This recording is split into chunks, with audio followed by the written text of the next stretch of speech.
Jaden Rashada suing University of Florida head coach Billy Napier. We'll get you the details, the latest. Locked on SEC starts now. You are Locked On SEC, your daily podcast on the Southeastern Conference. Part of the Locked On Podcast Network, your team every day. And what's happening, everybody? Welcome into Locked On SEC. It's great to have you guys along on today's show. The latest in the saga of Jaden Rashada. Never went to play at Florida, but he is suing Billy Napier and others at the University of Florida. I'm Chris Gordy. Thanks for making Locked On SEC your first listen every day. Shout out to everydayers. We're free and available wherever you get your podcasts and on YouTube. Part of the Locked On Podcast Network, covering your team every day. All right, let's dive into it because this is big news coming out of over in Gainesville as Jaden Rashada, former big-time quarterback recruit who had signed with Florida, then was asked to be released from his letter of intent, went to go play at Arizona State, has since transferred to Georgia a couple weeks ago this offseason. But Jaden Rashada filing a lawsuit on Tuesday against Florida head coach Billy Napier and others tied to Florida athletics, claiming they defrauded him out of millions when they backed out of a promised $13.85 million NIL agreement for attending the school. Rashada becomes the first known college athlete to sue a coach or booster or whoever over an NIL dispute. Signed that national letter of intent with Florida back in December of 2022, requested to be released from it a month later. According to the suit, it was filed in the U.S. District Court in Northern District of Florida. Rashada turned away from a prior commitment to the University of Miami, who had promised him $9.5 million in NIL payments to sign with Florida. And the suit alleges several counts of fraud, negligence, and interference with a business contract. So let's break this down because we can get deep into the weeds of the legalese and it can get very confusing. But basically, here's the gist. One of the big Florida donors, a guy named Hugh Hathcock, who, big money guy, loves the Florida Gators, writes a lot of checks.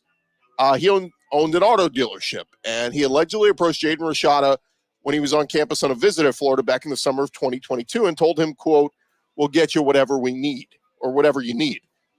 Also promised a job for his dad. Now, later that summer, Hathcock put a dollar figure on an offer around $11 million. Now, by then, Rashada had already made a verbal commitment to Miami, and they had already guaranteed him a $9.5 million NIL payment. While, according to the filing, Florida's pressure campaign came back with an offer of $13.85 million over 4 years. So basically, how it broke down was Hathcock would give him $5.3 million. He would get a $500,000 signing bonus through his automotive company, Velocity Automotive, and the remainder payment would come through Hathcock's NIL collective called the Gator Guard.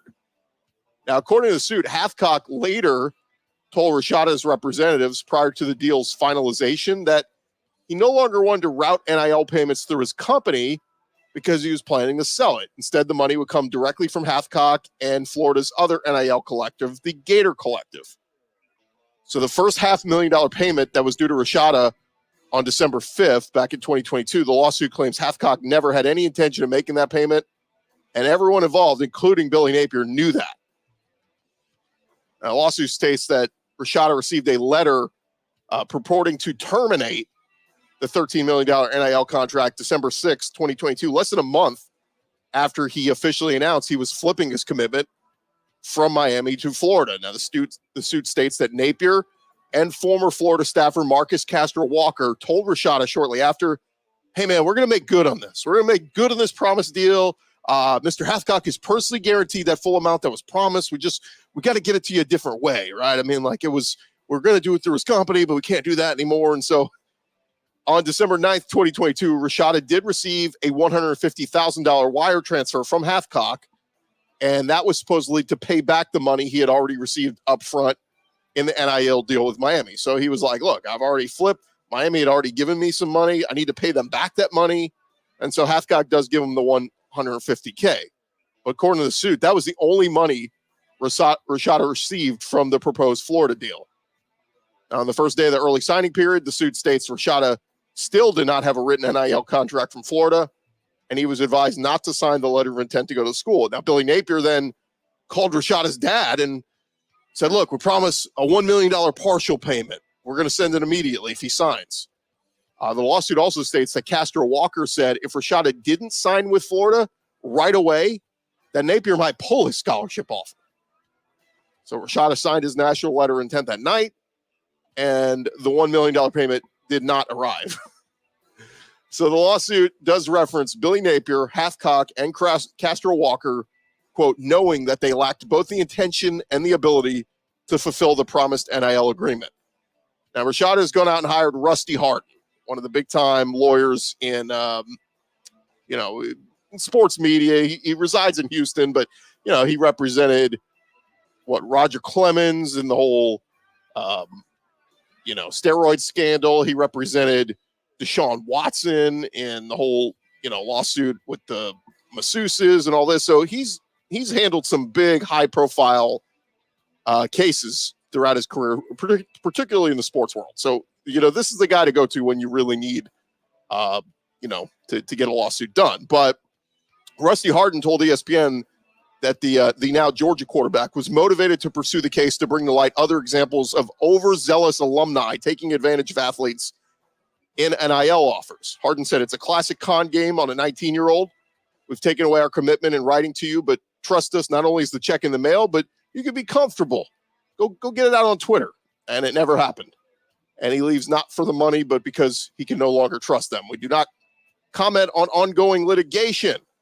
A Florida athletic spokesman, Steve McClain, wrote in a text message.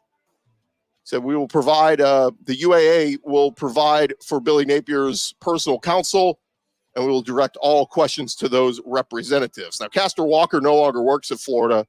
ESPN reported earlier this year the NCAA had started an investigation already into the failed deal, and investigators interviewed Rashada last year, according to ESPN. It's against NCAA rules, of course, to use NIL deals to induce a prospect to attend a particular school and for boosters to take part in the recruiting process. When reached Tuesday by an email, a representative for Velocity Automotive said that Mr. Hathcock was no longer with the company. But man, with no payment other than that $150,000 he got in January of 2022, Rashada, of course, withdrew his official intent to play for Florida, chose Arizona State, and like we said, has since transferred over to the University of Georgia. Now, John Talty of CBS reports that Georgia Bulldogs head coach Kirby Smart approved of Jaden Rashada's lawsuit against Billy Napier and others. Talty said Rashada informed Georgia head coach Kirby Smart of his intention to file a lawsuit, and Smart gave his blessing.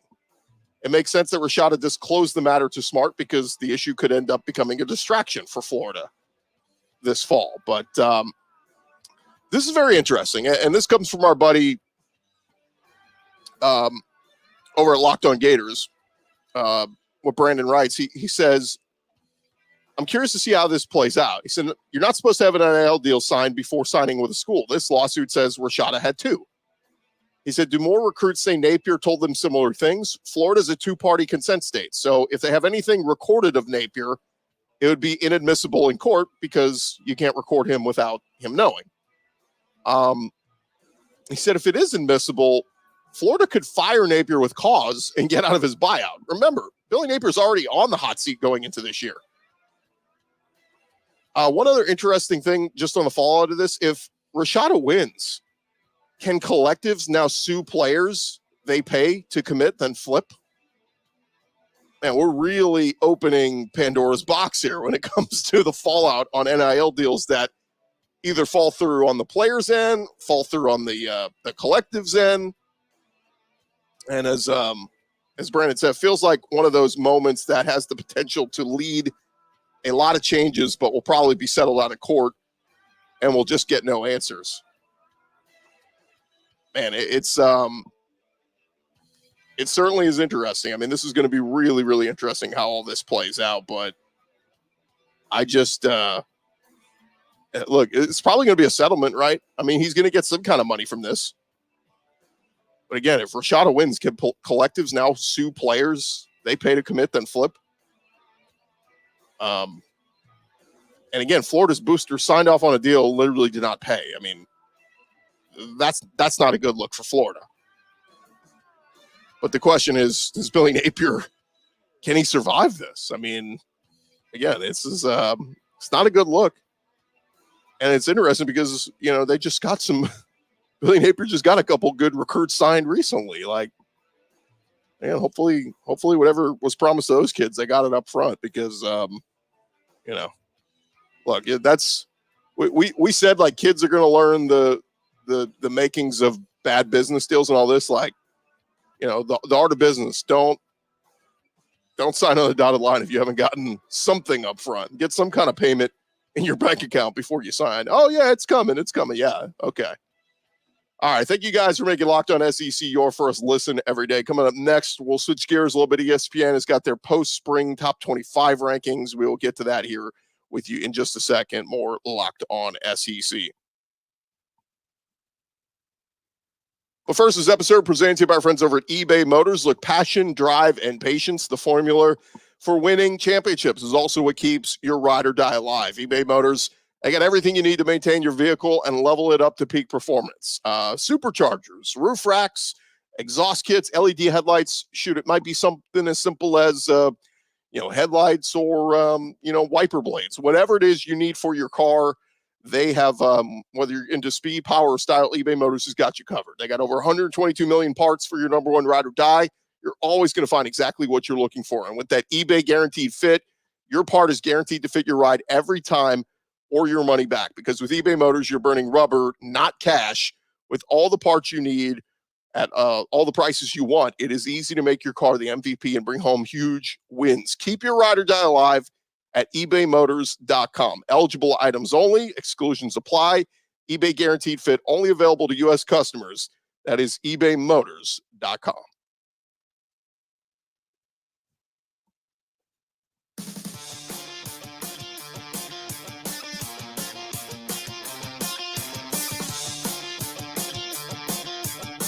All right, rolling along here, Locked On SEC. Thank you guys for making us your first listen every day. Shout out to everydayers. Come on back and check us out before the week ends. We will have another episode. And also, I want to remind you guys to check out Locked On Sports Today. Make them your second listen. You can find them on YouTube and on the free Amazon Fire TV channels app. All right, let's dive into it.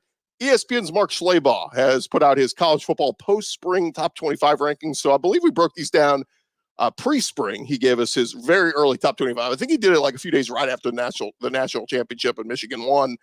But there are now fewer than 100 days until the start of the 2024 college football season and just over 200 days until selection day for the first ever 12-team college football playoff. So as Schlabach says, with the spring practice in the rearview mirror and the spring transfer portal window close, it is a great time to look at the updated 2024 top 25. So how we're going to do it is, I know in his article he goes 1 through 25. We're going to go backwards to kind of, keep the suspense up. So, we'll go from worst to, or not worst, but lesser than to the better teams. So first off, on teams, his list of teams that just missed, he had Texas A&M and Kentucky on that list. And I think A&M was actually like 24, 25 in his pre-spring, and he dropped them out. Now, I don't know why he would drop them. I think it was more just a reason, like he had a few teams he wanted to move up because of what they did in the portal and stuff, like USC, I know, jumped into the 25th spot. So, for A&M, I think they've been a team that I've seen a lot of people have picked as, they're kind of that borderline, like 24, 25, or, maybe in that 26, 27 range. So, people are coming around on Mike Elko. I do think that they've done a great job in the transfer portal this offseason. I'm bullish on, Connor Wegman and, Colin Klein as the OC. I do think the defense is going to be much improved because that's Elko's bread and butter. We know when he was at A&M, they had a great defense. So A&M, yeah, they're that borderline top 25 team. And then Kentucky, I'm still like, I don't know what Kentucky is going to be. Like, Brock Vandergriff, we think is going to be really good at quarterback. Butch Hampton coming in as the OC. There's reason for optimism. But look, we were excited about the offense a year ago, and Devin Leary kind of disappointed. Now, they got their stud guys that were, stud wide receivers as freshmen, Dane Key and Barry and Brown. They're back now as juniors. So, big reason to be optimistic there. The offensive line should be really good. They bring in Gerald Mincey through the portal. They still have Eli Cox and Jagger Burton and all those guys. Running back's going to be very interesting because they got to replace Ray Davis, who was, top 5 rusher in the SEC, who's going to be that guy. And then, of course, the defense is always pretty good. Jamin Dewis-Johnson, the big addition coming over from Georgia in the offseason through the portal. But Kentucky, I don't know. I would have A&M in that borderline top 25. I don't know about Kentucky. Like, to me, they're more like 30, 31, something like that.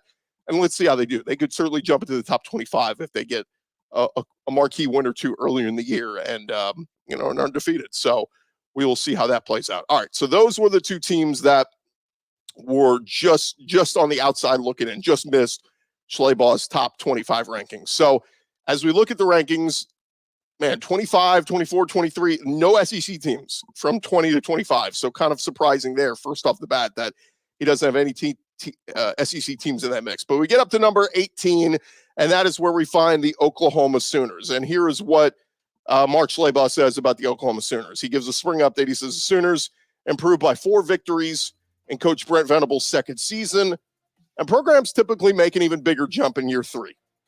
So the only problem is it's also year 1 in the SEC, and the schedule is downright scary. The offense will have a new look after Dylan Gabriel departed for Oregon, and former North Texas coach Seth Luttrell takes over the play calling duties. Of course, quarterback Jackson Arnold had a nice spring, looks like a future star, and the Purdue transfer wide receiver Deion Burks, very impressive in the spring game with 174 yards receiving and 2 scores. They also bring in transfers Michael Tarquin and Fabechi Waiwu, I guess is how you say it, from North Texas. They were working with the starters on the offensive line throughout the spring. But by the way, they are replacing all 5 starters from last year. OU added SMU center Branson Hickman in the spring portal. Also, Sooners could be good again, but they're going to face one of the most difficult schedules in the FBS. Road games at Auburn, at Ole Miss, at Mizzou, and at LSU. And then home games against Tennessee and Alabama. Of course, they got to play Texas, in the Cotton Bowl, in Dallas. So it is a brutal schedule. We'll see if they can weather the storm. But again, Mark Schlabach has got Oklahoma in at number 18 in his post-spring top 25 rankings. We move up to number 15, and he's got the Tennessee Volunteers. And here's what he says. Spring update, the Volunteers' high-flying passing attack slowed down a bit last year, going from number 1 in FBS in scoring in 2022 to 35th last season. They went from scored 46 points a game to 31. Now, look, a big drop-off there was going from Hendon Hooker down to Joe Milton. Joe Milton was just not as good as Hendon Hooker, but of course they have highly regarded passer Nico Iamaleava taking over, and he said things should be headed back in the right direction. They bring in transfer wide receiver Chris Brazel from Tulane. We had him on the show a few weeks ago. If you missed that, I encourage you to go check that out. Really good interview with him. Also bring in freshman Mike Matthews. Take some attention away from Squirrel White and Brew McCoy, who's coming off that fractured right ankle. Cost them miss most of last year, but it's a pretty good wide receiving core. They bring in LSU transfer Lance Hurd on the offensive line. He was working as the number 1 left tackle in the spring and should be a solid unit with several returning starters. The Vols defense, led by James Pierce, should be its strength and will have to be good with a rebuilt secondary.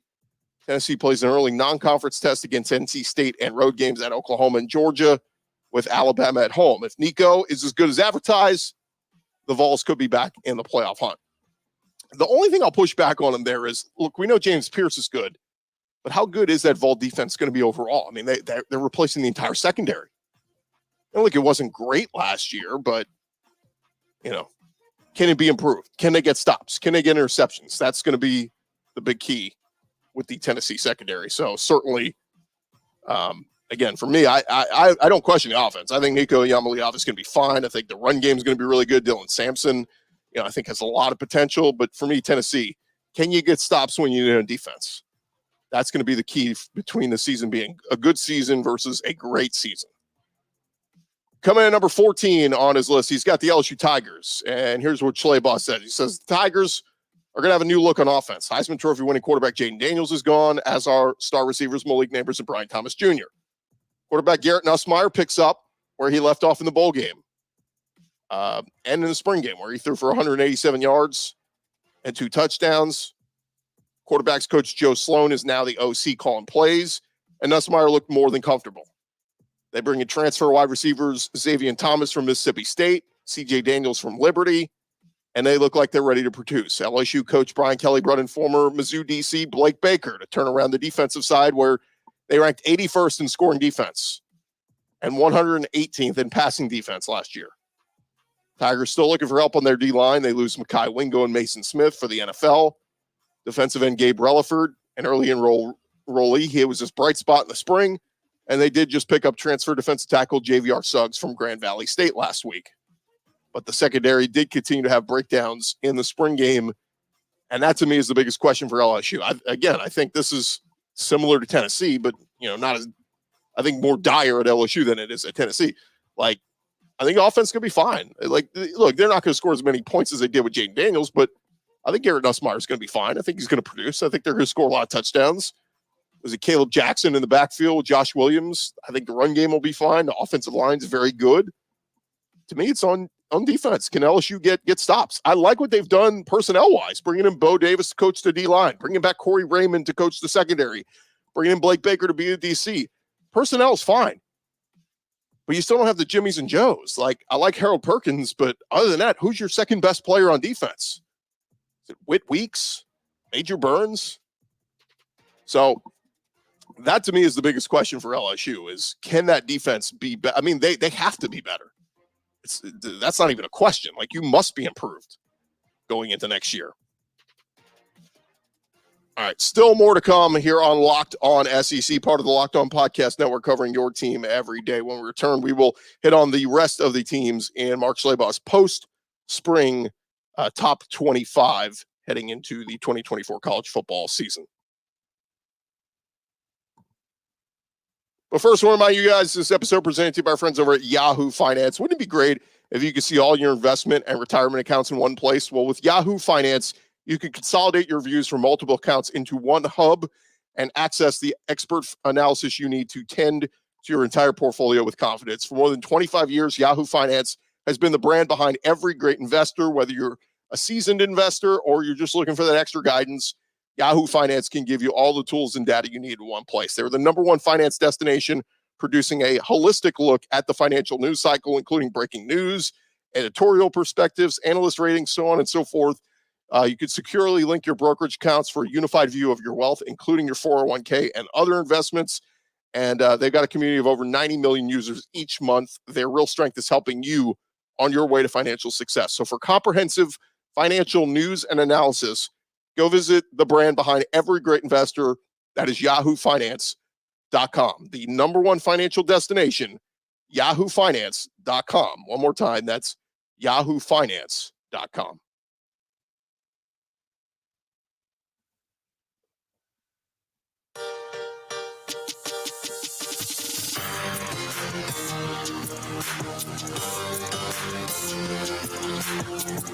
All right, jumping back into it here on Locked On SEC. We're running through Mark Schlabach's post-spring top 25 rankings he just released this week over at ESPN, and we jump back into it at number 8. He has got none other than the Missouri Tigers, and he says the Tigers are going to need things to fall right to match last season's 11-2 campaign, which included a 14-3 bowl victory over Ohio State in the Cotton Bowl.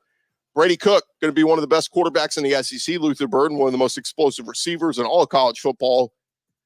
They lose, of course, Cody Schrader, but they bring in Marcus Carroll and Nate Noel through the transfer portal. And Eli Drinkwitz hasn't ruled out using tailback by committee. Tigers are going to stick with that 4-2-5 scheme on defense. Like I said, they do lose Blake Baker, but they bring in linebacker Corey Flagg, Darius Smith, transfer Clemson Toriano Pride is battling Marcus Clark in the spring for one of the cornerback jobs. So, look, it's bound that Missouri is going to take a little bit of a step back from last year, but how much? Do they go from 11 wins to 10 wins, 11 wins to 9 wins? Does this thing completely bottom out? Do they go to 7-5? But I do agree. Having Luther Burden and Brady Cook back is going to help. And look, running the football has never been a problem for Eli Drinkwitz. They've always been able to do that since he's been there at Mizzou. Coming in at number 7, he has got the Alabama Crimson Tide. And he says, look, it's been 131 days since Nick Saban unexpectedly retired, and they're still playing college football in Tuscaloosa. Just a friendly reminder that his replacement, Kalen DeBoer, had a 104-12 record in his previous 3 stops. And he took Washington to a spot in the CFP championship last year. A boatload of players left for the NFL or via the portal, but Alabama does have enough talent remaining to compete at a high level. The offense looked explosive in the spring with Jalen Milroe and tailbacks Jamari and Miller and Justice Haynes. Offensive line will only get better. You do bring back Caden Proctor after he spent the spring in Iowa. And you bring in other transfers, LT Overton from A&M, Keon Sabb from Michigan, Parker Brailsford, Jeremy Bernard, all guys that should help them right away. The question is, can they weather that schedule? It is a brutal schedule. I mean, I bring it up all the time. They have road trips to LSU and to Tennessee. Nick Saban did that 2 years ago, and he lost both of them. So what does Kalen DeBoer do? We're going to find out. How far does Alabama drop off? Do they drop off at all? We will find out. How about a number 6? He's got the Ole Miss Rebels. Mark Schlabach says, with a favorable SEC schedule this year, Rebels coach Lane Kiffin hit the transfer portal hard. Brings in Prince Umar-Mielen from Florida, defensive tackle Walter Nolan from A&M, South Carolina wide receiver Juice Wells. Of course, quarterback Jackson Dart coming back to lead what should be another potent scoring offense, but running back is a concern. And losing Quinton Judkins. They've brought in a bunch of guys through the portal, Henry Paris Jr., Ja'Cory Krosky-Merritt.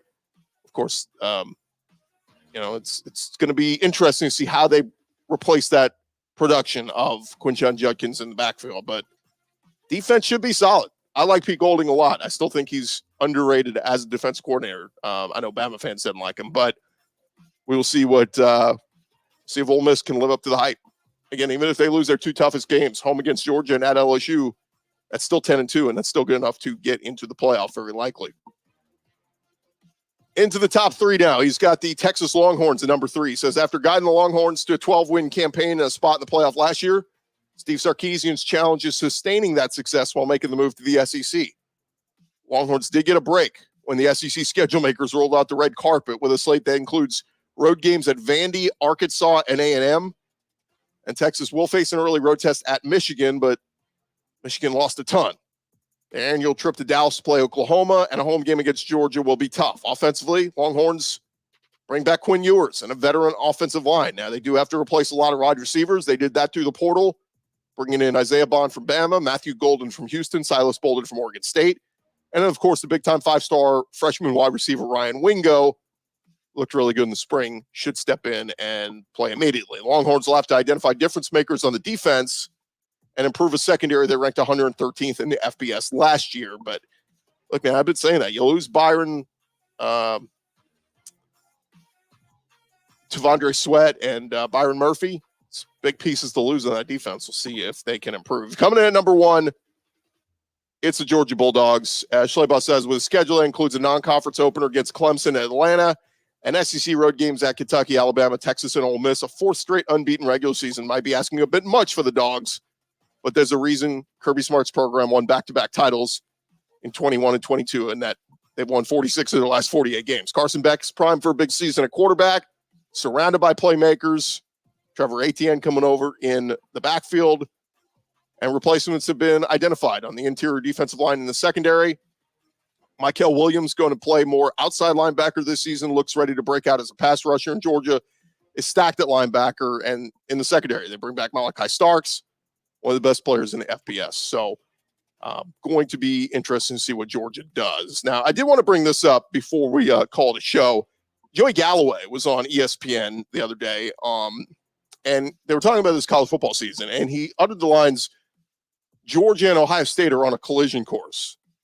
Well, the problem with that idea is that's a narrative that worked in prior seasons.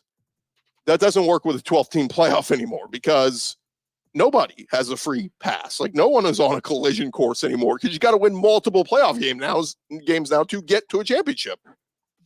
So with the 12-team playoff now, no 2 teams can be on any kind of collision course from here on out.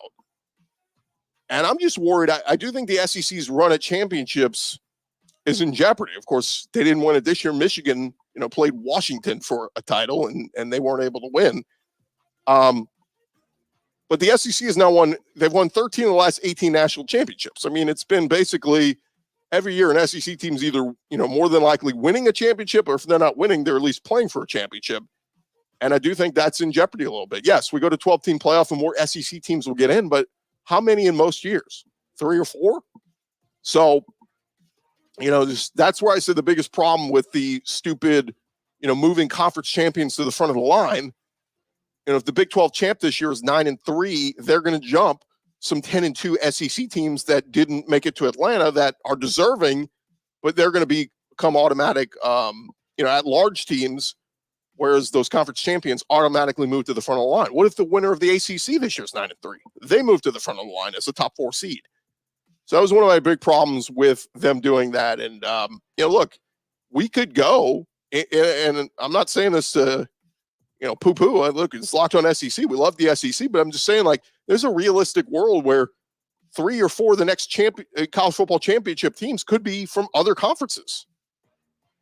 So, look, I know other people always used to say the national championship kind of became the SEC Invitational. I mean, look at how many times in the 4-team format we had 2 teams from the SEC in more years than not. I mean, we've had a couple times where it was SEC versus SEC in the championship game, but now there's a chance where SEC teams could be eliminated in some of those earlier rounds of the playoff, and we could end up with a Clemson versus USC title or an Ohio State versus Utah championship. So anyway, just wanted to put that out there that there are no 2 teams on a collision course anymore. That's that theory or narrative's out the window. All right. Thank you guys for making Locked On SEC your first listen every day. Shout out to everydayers. Come on back tomorrow. Check us out. Hey, for your second listen, Locked On has launched the first ever national sports 24/7 streaming channel on YouTube. And it's now available on the Amazon Fire TV, in the free Fire TV channels app. Locked On Sports here for you 24/7, covering the top sports stories of the day with local experts at Locked On, plus our national shows covering every league. Find Locked On Sports today, now available on the free Fire TV channels app. I'm Chris Gordy. This has been Locked On SEC. We'll talk to you guys tomorrow.